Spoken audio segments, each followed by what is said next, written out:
जन्मापासून जन्मजात ज्या ज्या आठवणी आहेत, माझं बालपण कसं गेलं, दुर्धर आजारपणात गेलं. 5 वर्ष मी चालत नव्हतो. माझी आई म्युन्सिपाल्टी लपाटा चाळीमध्ये, आमचं कुटुंब 15 माणसांचं. माझी आजी, आम्ही 4 मुले दादाजी कोंडे स्टेडियमच्या झोपडपट्टी, म्हणजे दादाजी कोंडे स्टेडियम आणि दादाजी कोंडे मैदान घडण्यापूर्वी आम्ही झोपडपट्टीमध्ये दादाजी कोंडे मैदानाच्या जागेवरती, म्हणजे जिथे आता स्टेडियम आहे, तिथे आमचं झोपडं होतं. आणि आमचा जन्म चौघांचाही तिथेच आहे. मोठी बहीण 61ची आहे, 61 आहे. दुसरे बंधू 63चे आहेत आणि मी 65चा आहे. आणि छोटी बहीण, म्हणजे पहिली बहीण, दुसरा भाऊ मोठा, तिसरा मी आणि चौथी छोटी बहीण, ती 67 आहे. अशा प्रकारे आम्ही 4 भावंड.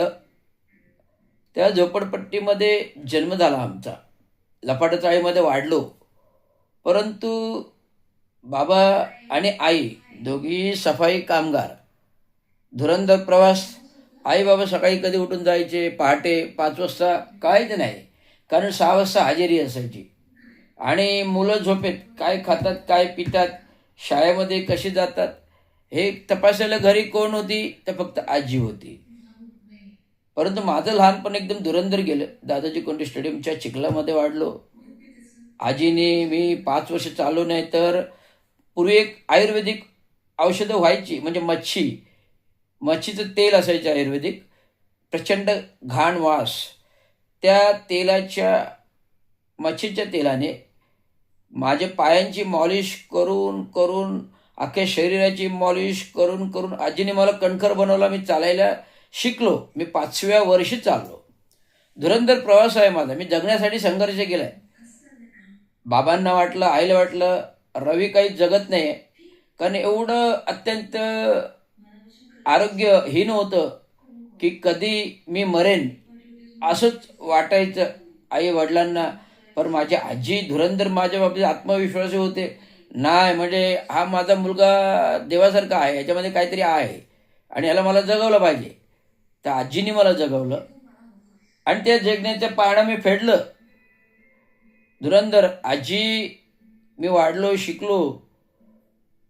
मी कुठे कुठे जाईल तिथे माझी आजी असायची. मी अभ्यासाला पहाटे 3-3, 4-4 वाजेपर्यंत अभ्यास करायचो. आजी माझ्यासाठी जागली असायची. मी गल्लीमध्ये बसायचो, रस्त्याच्या लाईट खाली बसायचो, कारण घासलेटचे दिवे सगळे झोपले का विजले. घासलेटचे दिवे, काचेचा लॅम्प सगळे झोपले का विजले. मग काय, कुठे अभ्यास करायचा, रस्त्याच्या स्ट्रीट लाईट खाली बसून अभ्यास करायचा. मी जेवढा वेळ अभ्यास करेल, पहाटे 3 वाजेपर्यंत त्या रस्त्याच्या स्ट्रीटवर खाली बसून अभ्यास करायचा. किर्र, स्मशान शांतता, किर्र, स्मशान शांतता. मागे पुढे पाहिले कोणी, भीती वाटायची लहानपणी. पण समोर आजीला बघितलं की खंबीरतेने वाटायची, कारण आजी माझ्यासाठी जागायची. अरे माझा बाळ अभ्यास करतोय, तर ती जागायची, पाणी द्यायची, जागायची, काय काय करायची माझ्यासाठी. चहा पण, कधी कधी चहा मागितली तर चहा बनवून द्यायची, कोरा चहा, म्हणजे दुधाची चहा नाही, कोरीची. मग अशा प्रकारचं प्रवासात माझी आई सफाई खात्याची हातगाडी आणायची. ती पत्र्याची असते. ती आली की गल्लीमध्ये ठेवायची. त्या गल्लीमध्ये ती गाडी ठेवली, ती गाडी आई धुवायची, स्वच्छ करून ठेवायची. त्या गाडीवर बसून सफाई कामगारांच्या सफाई, झाडू, कचरा भरणाऱ्या गाडीवरती आई आली की साफ स्वच्छ करून ती उलटी करून ठेवायची. उलटी करून ठेवली की त्या गाडीच्या टपावर बसायचं आणि अभ्यास करायचा. हा माझा प्रवास होता. हा माझा दिवसभराचा दिनक्रम होता. शाळेतून आलं का गल्लीमध्ये क्रिकेट खेळायचं, अभ्यासाची वेळ आली की अभ्यास करायचं. हे लहानपणीचं जीवन माझं एकदम खेळणं बाळणं आणि तेवढंच अभ्यासही. मी माझ्या सगळ्या शाळकरी मुलांना एकत्र करायचो. मुलांना शाळेत जायला शिकवलं. त्या काही मुलांना मी शाळेत जायला शिकवलं. मुलं माझं बघून शाळेत जायची. मी अभ्यास करायचो, सतत अभ्यास करायचो. आणि शनिवार रविवार म्हटलं की खेळायला. शनिवार रविवारी अभ्यासाला दांडी, कॅरम घ्यायचा, गोष्टीची पुस्तकं विकत आणायची, वाचायला जायची, लायब्ररी खेळायचो, गोष्टीची पुस्तकं, क्रिकेट खेळायचं, सगळं मुलांना एकत्र करायचं. दिवाळी आली किल्ले बनव, होळी आणली की लाकडं चोर, होळी कर गल्लीमध्ये, सगळ्या गोष्टी हा रवींद्र शिंदे घडवायचा. रवींद्र शिंदे एवढा प्रगल्भ होता लहानपणापासून, कुठल्या गोष्टी करायच्या, कुठल्या गोष्टी नाही करायच्या. दिवाळी आली की मातीचे किल्ले, मुलांना कोणाला सुचायचं नाही, हे सुचायचं रवींद्र शिंदेला. लाल माती आणायची जवाहरबागमधून, जवाहरबाग मैदान आहे तिथे माती पडायची.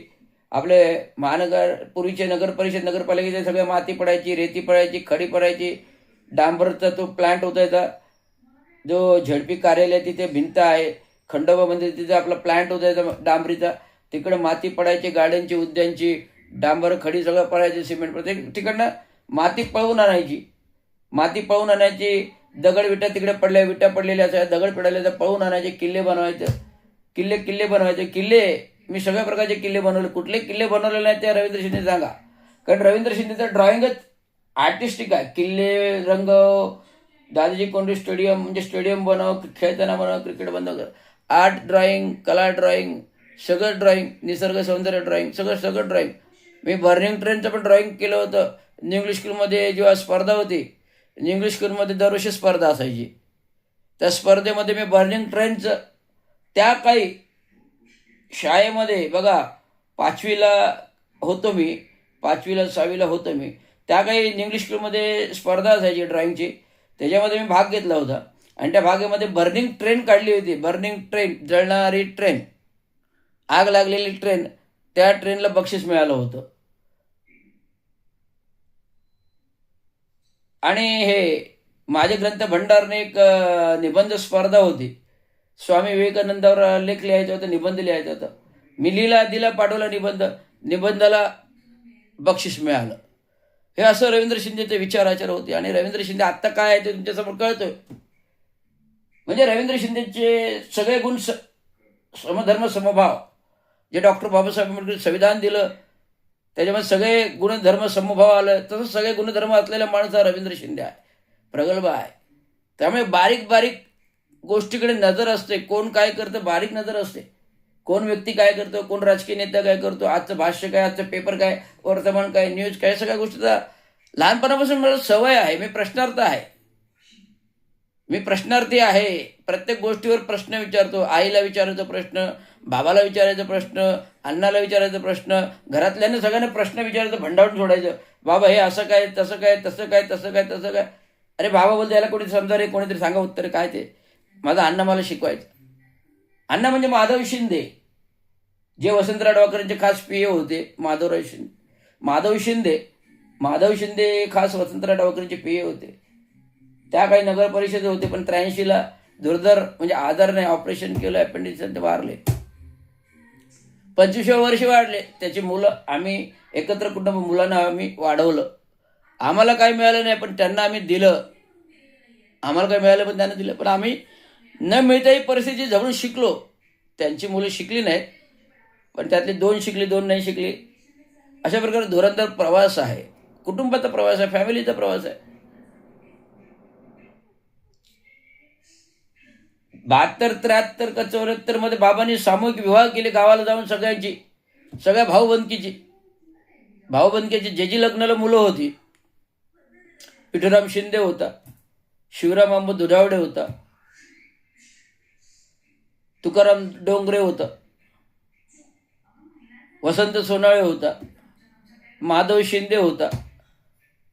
5 मुलं आणि 5 मुलींची लग्न एकाच मांडवात धूमधडाक्यात सामूहिक गावी केले. त्या काही बॅटरी घेऊन चावण्याला लग्न, आपट्याला लग्न, चौकला सारंगला लग्न, रात्री पहाटेपर्यंत तर दिवसभर आम्ही लग्न सामूहिक लग्न बाबांनी केले. त्या काळी धमाल केली. बाबा होते. बाबासारखं कोणी न होती न भोवती. म्हणून बाबांच्या आठवणीने मी फार विरून जातो. बाबा आले की माझ्या डोळ्यात पाणी येतं.